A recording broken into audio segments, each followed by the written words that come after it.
Some people are invest.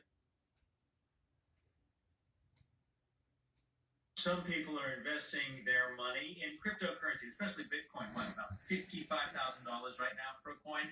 Let's talk about what's going on in the broader crypto market. We're going to help, or at least get some help to do that from Noelle Acheson, CoinDesk Director of Research. It's good to have you here.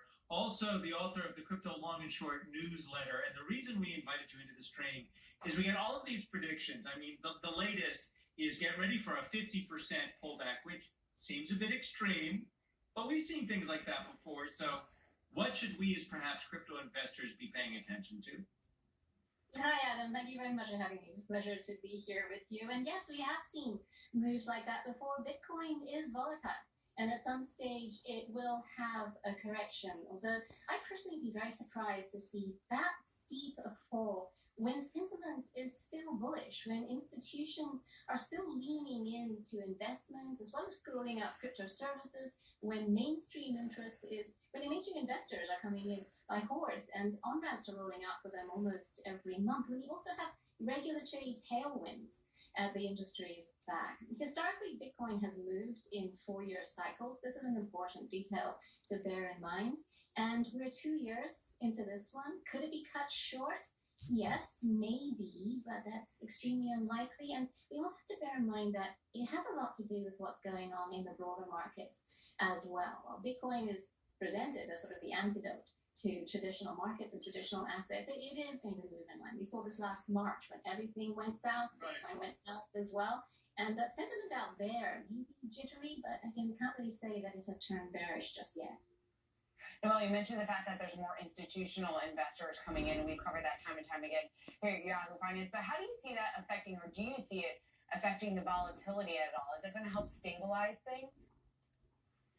Volatility right now is a lot lower than it was at the beginning of the year. It's a lot lower than it was at the end of January, almost half what it was. Volatility has been trending down over time as more liquidity comes into the industry, as the capital markets infrastructure becomes more sophisticated, as there are more derivatives with which to hedge positions as well as take some directions.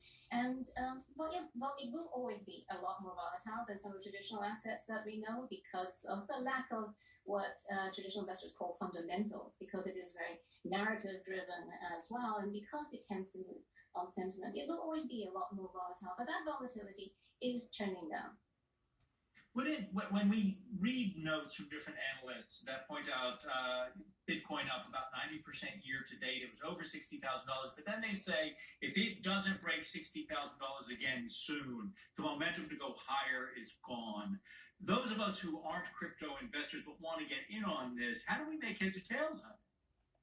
Adam, I confess, I'm kind of with you on that. The psychological barriers and directions that the technical analysts talk about, I listen, I understand that psychology is very important. 60 is a nice round number, but the trends and the support and the tailwinds, I confess I don't understand them either. There's so many variables in play at the moment in the crypto industry. It is not a market that is exclusively driven by technical analysis, as much as that may work in other markets, because it is so young. It is changing. It is not just a new type of asset. It's a new type of technology.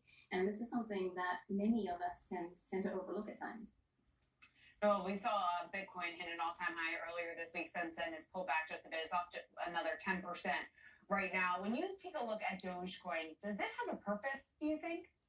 No, it doesn't. But the fascinating thing about Dogecoin is that it has done so well. It has lasted so long, and it has such a loyal following without a clear purpose. And what it is doing, and this is really fascinating, is calling into question our understanding of value. It doesn't really have a purpose. Even its founders have disavowed the project a very long time ago, but there it is.